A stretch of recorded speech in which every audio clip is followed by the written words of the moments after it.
መጽሐፈ ኢዮብ ምዕራፍ 28 በእውነት ብር የሚወጣበት ወርቅም የሚነጠርበት ስፍራ አለ። ብረት ከመሬት ውስጥ ይወሰዳል፣ መዳብ ከድንጋይ ይቀለጣል። ሰው ለጨለማ ፍጻሜን ያደርጋል፣ የጨለማውንና የሞት ጥላን ድንጋይ እስከ ወሰኑ ድረስ ይፈላለጋል።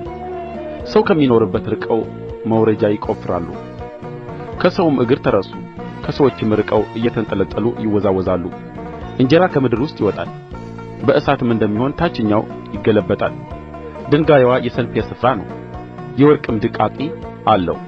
መንገድዋን ጭልፊት አያውቀውም፣ የአሞራም ዓይን አይለየውም። የትዕቢት ልጆች አልረገጡአትም፣ ደቦል አንበሳ አላለፈባትም። ሰው ወደ ቡላድ ድንጋይ እጁን ይዘረጋል፣ ተራራውንም ከመሠረቱ ይገለብጣል።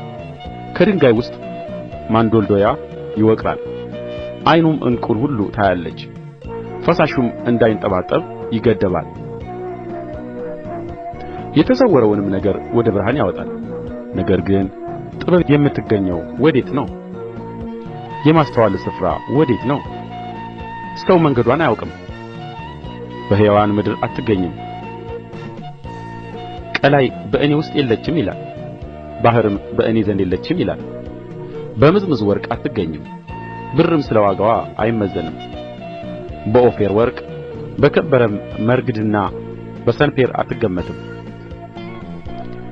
ወርቅና ብርጭቆ አይወዳደሩአትም፣ በጥሩ ወርቅም ዕቃ አትለወጥም።